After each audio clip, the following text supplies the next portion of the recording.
Hello, everybody, and let me start with this. In the past, investors craved information, and today I think it's fair to say that we are drowning in it.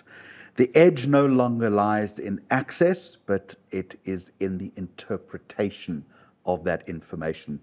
A very warm welcome to The More You Know. I'm Jeremy Maggs, and this week we're going to go inside the engine room of modern investing with Chetan Ramlall from STANLIB Asset Management. And I want to talk about sentiment analysis, text mining, code to cloud. In this episode, we're going to examine how technology is transforming the very DNA of investing. It's an important conversation. What skills are going to define the next great investor? And controversially, is the age of the human portfolio manager over? Chetan, a very warm welcome to you. And maybe let me start with a very basic question. Quantitative research. What do we mean by that? Quantitative refers to numbers, to models, to seeing the world, I guess, through a more evidence-based type lens. So again, it's a broad term, but it encompasses a lot. And it's seeing the world through more structure.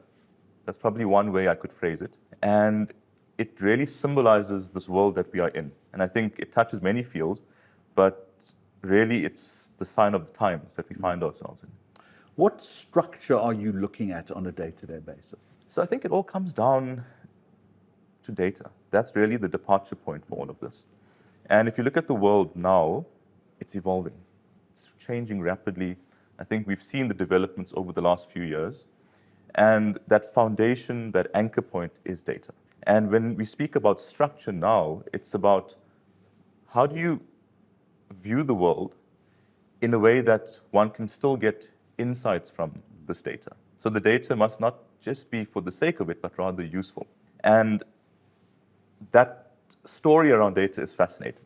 And I think where we find ourselves currently, it's unprecedented in human history. The problem, of course, and I mentioned this at the start of our conversation, is that there is a danger that we can drown in that data. There is just so much of it. As I pointed out, yes. It's not the access, because the access is there, it's the interpretation. So, Chetan, how has that data landscape from an investment perspective changed in recent years? Jeez, Jeremy, it's been incredible. So let me take a step back and put this in perspective, and I think the viewers will find this quite interesting. So if you go back to 2010, okay, 15 years ago, around the World Cup. Oh, that was a long time ago. A long time ago, yeah, time flies. Yeah. The world on aggregate, so the human race, was producing around 2 zettabytes of data. And you may wonder, what's a zettabyte? My next question. We all know megabytes, got our cell phones, we know gigabytes. What's a zettabyte? So a zettabyte is an incredibly massive number. 1 zettabyte is equivalent to 1 trillion gigabytes. Okay? To put that into a little more perspective, because that's also hard to wrap our minds around, if you had to think of a grain of sand as 1 byte of data, then a zettabyte would be as many grains of sand as there are on all the world's beaches. Okay? So mind-boggling. So back in 2010, we were producing 2 zettabytes on aggregate as a human race. And this year, as of 2025, we are on track to hit almost 180, if not 200 zettabytes. So what we are seeing is that every 3 years, the amount of data we are producing is doubling. And now this is on aggregate across industries, everything from financial data, music, video, all kinds of content. But this frames a very powerful picture because it shows how crazy the world is. If you go back 30 years, or even 20 years, it was a very different landscape. And naturally, if the landscape looks different, the tools that one needs to work with these things are different, and the needs are different. So again, if you think of the investment and the financial world, we went from a world of just simple financial statements, and now we are in a world of looking at text, looking at earnings calls, looking at unstructured data sources from the internet. So what's happened is that we've moved very quickly, away from traditional data sources, let's call it, to this whole new realm of unstructured, very, very interesting and novel data sets, which are also now coming into the fore and being utilized in investments. So let me try and move this away from the theoretical, if I can, as fascinating as it is, Chetan. The question I've jotted down here is, what does this mean for investors trying to find signal in the noise? But I'm going to scratch the word noise out, and I'm going to replace it with the word sand, because it's a very good analogy. So what does it mean for people with money to invest? Connect that dot for me. That is such a powerful idea, Jeremy, because in this picture that I've just painted, if you look at this data landscape, not all that data is useful, right? And in that sand, right, there's a lot of sand.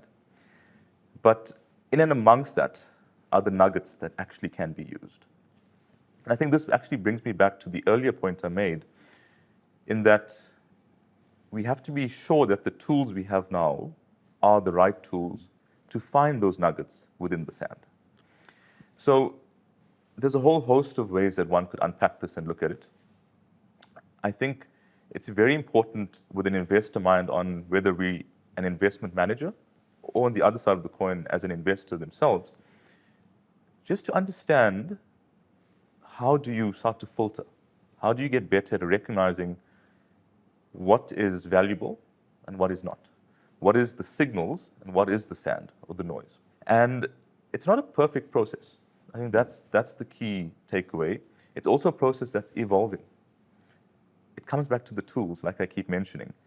As the tools improve and adapt, so too it becomes easier to separate those signals, separate the noise, and then how do you ingest it? Now, signal can take two forms. If you an asset manager, how do we take those signals and apply it to a process to generate performance for our clients? And on the other side of the coin, as an investor, how do you know what's valuable in terms of your thinking and your portfolio? How do you understand, are my managers making the right decisions? So it's sort of two parts to it, but I think it's linked to knowledge, understanding the domain better, and having the right tools. It's about having the right tools, but it's also a sense of prioritization, I would imagine.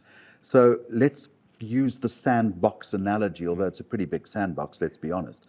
But it makes it easier to understand. And within that sandbox are broad fundamentals, right? You would have general sentiment, which is kind of the mood, it's the feeling, and then the macro data that you talk about, right? So if we divide those into kind of three pillars, how do you either prioritize that, or perhaps more importantly, how do you combine all of that together to come up with a single proposition that is going to define a decision? Does that make sense? Yeah, completely.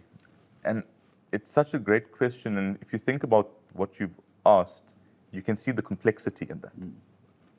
Because each of those pillars are, in and of themselves, very complicated. And this comes back to our first point on structure, and having a process that is able to amalgamate and bring all of these pillars together into one structure. Okay?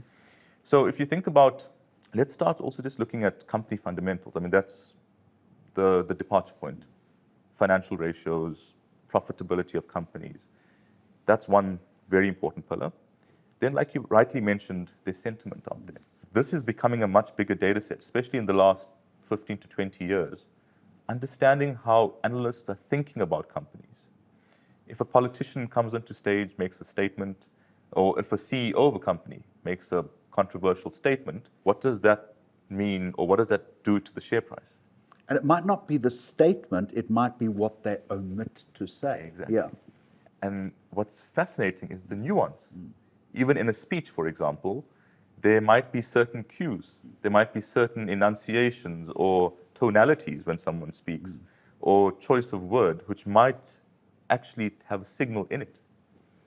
So when I said earlier on, we're moving to this realm of having so much data at our fingertips. There are ways and techniques now to actually get different, unique insights that wasn't possible 20 years ago. So it all comes back down to process. We've spoken about the sentiment, we've spoken about fundamentals, and then macro, geopolitics, politicians making statements. understanding interest rates. What's the Fed doing? How is that affecting the macro environment? So if you have a process that is able to, for example, take stocks and understand what is the impact of each of these different pillars on a stock, perhaps assign a certain score. So one could, let's say, rank a stock on a certain fundamental metric, but also incorporate aspects of the sentiment, maybe manage some risk around the macro side, then you are able to bring it into a process, distill that signal into something valuable, and let's say build a portfolio that would outperform. But the point is, it's a very complex and complicated process to do that. With the caveat, I imagine, that it's always a moving set of variables, right? So it's never going to be a static or a linear function. Oh, that's it.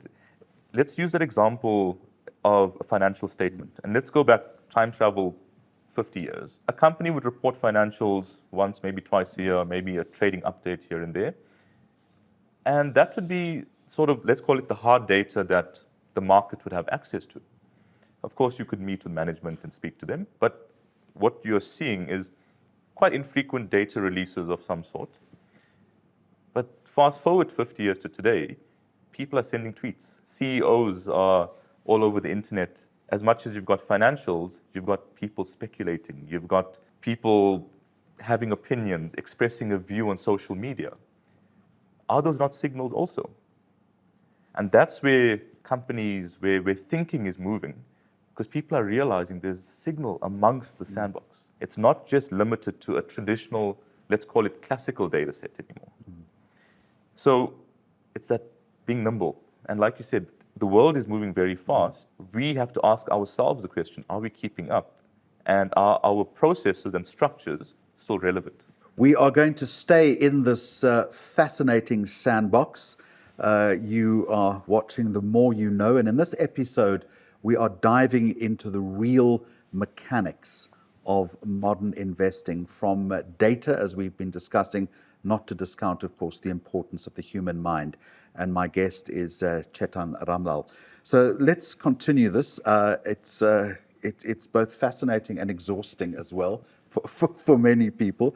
But can you give me an example then of how a single processed piece of data, or pulled together all of those data points, then becomes an actionable signal in terms of investment? So let's put on that quantitative lens, and also let's think in terms of a systematic type process, because that's really what it comes down to. It links to that point of structure. It links to that point of working and investing in a world where data is your main commodity. And that's really the key departure point. So let's take an example where you've got a certain company or a stock, and let's use the example of analysts and sentiment, which we spoke about earlier. Given the data that we have at our disposal now, we could come up with a sentiment type indicator. So that could, for example, look at how are analysts revising the earnings on the company. Are those earnings being revised upwards, so positive sentiment? Or conversely, are they being revised down, so a negative sentiment? So let's take that example and assume we've got all the stocks in the market. We are able to build an indicator for every single company on that earnings sentiment factor. Now what we are able to do is perform testing. So we can test what is the impact of companies with those certain factors, and what is the impact on performance over the long term. So what that means is we are able to determine persistence. Is that signal an indicator of performance statistically? So what this does is, if you imagine many different factors, so this was an example on sentiment, we could bring in things like the valuations of the company, cheap companies versus expensive companies. So if you imagine a host of different signals, one is able to build a portfolio and test persistence of these different signals and figure out over the long term, will these different signals drive returns? And in that process, you can also incorporate macro views, account for macro risk management. So it's almost as if you've got this melting pot of different pieces of information that get optimized and combined to result and test whether they have predictive power over the long term.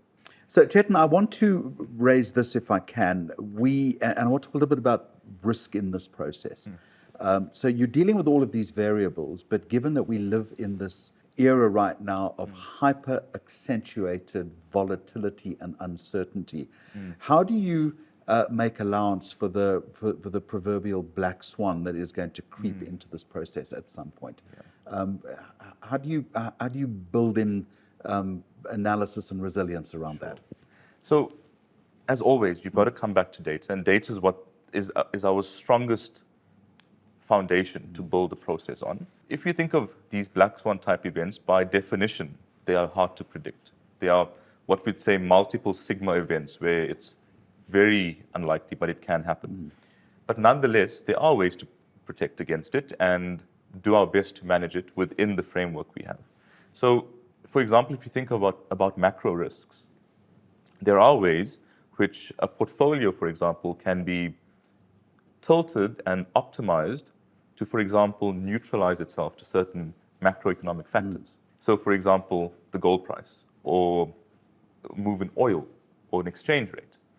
So, if you think of a portfolio being constructed both bottom up, so looking at the best of stocks, and also a top down view from the macro lens, if there's a sort of neutrality from the macro perspective, that will go a long way to helping, or I guess buffering against very harsh, unforeseen macro circumstances.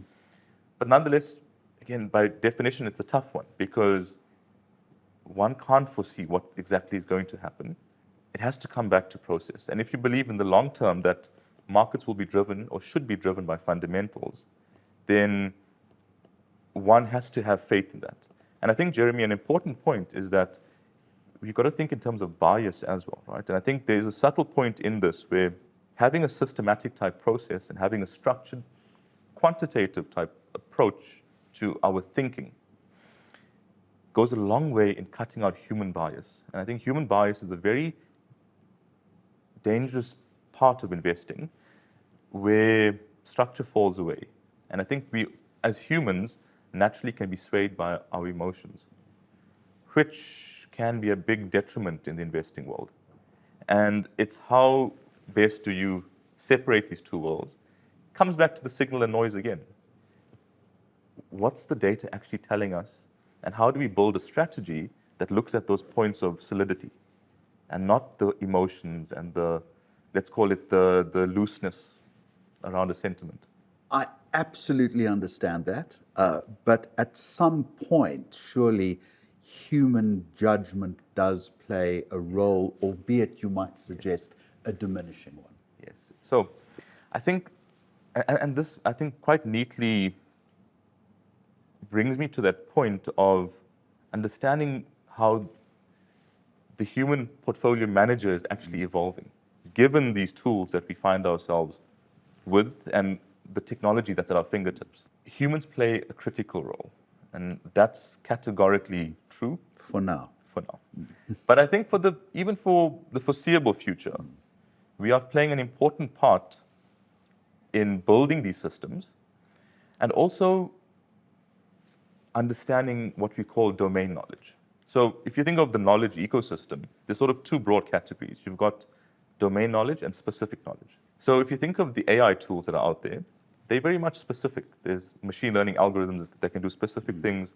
There's a lovely saying which I like, to the man with a hammer, everything looks like a nail. So you've got to have someone who understands the domain. How do you take the right tools and use them in the right way to get value? And that's the role that the humans are still playing. Okay? It's a very important part where we understand the domain. If we take investing, for example, we understand the nuances of the markets. We understand which tool is appropriate to get value at a given point in time. And I fully accept that with each passing year and as technology evolves, the landscape shifts, but humans are still part of that. And I think we're very much in this world of, it's a combination of, let's say, the man and machine that really is going to move and get the real value forward. that combination? Are we at the very beginning of this process, do you think? I mean, we're way off what the summit is. Even we don't even know perhaps what that summit is. But do you think at this point businesses are equipped, right from people and platforms, to compete in this new era? The last 3 years have been a blur. Since the advent of ChatGPT a couple of years ago, the world has moved so rapidly. And industries are struggling to keep up. And I think there's this feeling of being overwhelmed because so much is happening. And if you take a step back and also looking at the space, like you rightly pointed out, we really are at the bottom of this curve. As much as things have played out and as crazy as things have seemed to be at this point, I firmly believe we haven't seen the start of this really. So to that point, companies are struggling. Not all industries are at the same level of sophistication, of having sufficient capital to get into these technologies. So I think what's happening is that the awareness of this is growing, but companies are struggling to catch up. And I think being in South Africa, we have our host of challenges. We sort of look to some of the more developed nations and what they're doing and the amount of capital that they have. But even within those constraints, I think there's some great initiatives that's happening in South Africa, and companies are really working hard to stay abreast of what's happening. So let me close the loop as we end this conversation then. The question I had jotted down here is, will systemic investing become the norm or always a niche? But what I've heard you say is that it might be niche now, but in time, it's inevitable it will become the norm, right? Yeah, that's it. Yeah. So systematic investing, Jeremy, I think if you look at the landscape of the world now and the trajectory of the world now, it's going to become ubiquitous. The way investors think about the markets is fundamentally shifting to a more systematic way of viewing the world. You still bring in the best of fundamentals, but what this now does is you allow other data sets, other signals to come in so that one can get a much richer signal to get better value in investment strategies. So just quickly then, what do you want investors to take out of our conversation? I think the most important thing is have an evolving mindset. Evolve. The world is changing rapidly, but there shouldn't be fear. I think there should be excitement and look for opportunities. I think there's a lot of fear with AI. People are not sure what's going to happen, what's the disruptions going to be. And while there will be disruptions, remember, opportunities exist. So if investors and clients can keep in mind that opportunities will be there, make sure your skills and our skills are evolving to keep up with these technologies, and simply don't fear. It's exciting, it's positive, and I think a lot of good and success will come out of this whole journey. What a fascinating conversation. So there's no doubt this is not about man versus machine. It's how the best minds use the best tools. So my thanks to Chetan Ramlall for showing us how smart data, smart tech, and smart people are combining to shape the future of investing.